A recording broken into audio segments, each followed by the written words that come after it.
We're now entering the kind of summation of the course, and we're going to discuss the message in the mountain. And if you would like to just remind us by starting with number 89. So we will begin with quote 89. Likewise, continue thou to ascend through one revelation after another, knowing that thy progress in the knowledge of God shall never come to an end, even as it can have no beginning.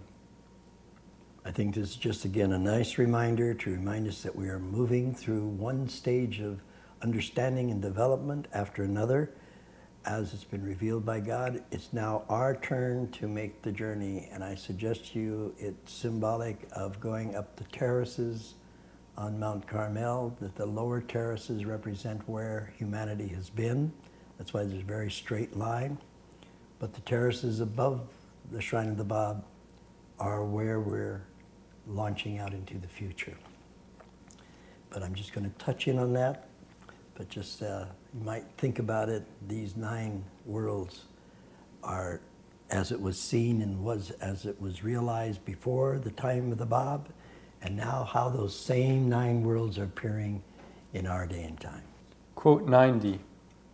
And it shall come to pass in the last days that the mountain of the Lord's house shall be established in the top of the mountains, and shall be exalted above the hills.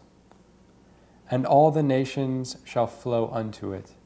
And many people shall go and say, Come ye, and let us go up to the mountain of the Lord, to the house of the God of Jacob. And he will teach us of his ways, and we will walk in his paths. For out of Zion shall go forth the law, and the word of the Lord from Jerusalem. And he shall judge among the nations, and shall rebuke many people. And they shall beat their swords into plowshares, and their spears into pruning hooks. Nation shall not lift up sword against nation, neither shall they learn war anymore. This is one of the most beautiful passages out of the Hebrew Bible. And it's a promise that a mountain of the Lord will be raised up. And I suggest to you, this mountain is Mount Carmel. It's a symbol of the New Jerusalem. There's 2 Jerusalems. There's Old Jerusalem and there's New Jerusalem. I suggest the New Jerusalem is established in Haifa and the surrounding territory. Zion is the spirit of the covenant of God. Those who are within the covenant of God, be they Israeli, be they Christian, be they Muslim, be they Baha'is, we are all part of the modern day concept of Zion. Now, some people don't know that. They're not aware that they're a part of it, but I suggest it's an ancient covenant of God. And we're all going to find ourselves centered and coming and uniting around Mount Carmel. And there's the mountain where the various terraces symbolize the various worlds and religions of the past, as well as those 9 that are above the Shrine of the Bab, I believe, are symbol of the 9 worlds that we are passing through. Same worlds, but with new understanding.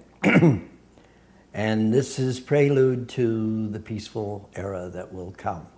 I think the mountain was finished in May of 2001. 3 months later, 9/11. In the Bible, when the sanctuary is placed in the midst of Israel, shortly thereafter, all the trials and tribulations we've always heard of take place. That's the prelude before this beating our swords into plowshares takes place. So we are at that in-between stage where the nation has been restored, 1948, where the sanctuary's in their midst forever, 2001, and now we're entering a period that will be very trying, I'm suggesting, and we have to get through it, but out of it will come a peaceful world. And we Baha'is have got a major job ahead of us to help the world reconcile their ways of thinking and being. So let's continue on. I do this because I want people to be aware. It's very important, this particular generation, to realize the days in which you're living are extraordinary. And it's going to call for extraordinary challenges and methods, extraordinary attitudes to accomplish what needs to be done. Quote 94. The day will soon come when the light of divine unity will have so permeated the East and the West that no man dare any longer to ignore it. Now in the world of being, the hand of divine power hath firmly laid the foundations of this all-highest bounty and this wondrous gift. Whatsoever is latent in the innermost of this holy cycle shall gradually appear and be made manifest. For now is but the beginning of its growth, and the dayspring of the revelation of its signs. Ere the close of this century and of this age, it shall be made clear and evident how wondrous was the springtide and how heavenly was that gift. There are perhaps many ways to read this passage, but I'll share with you what I see.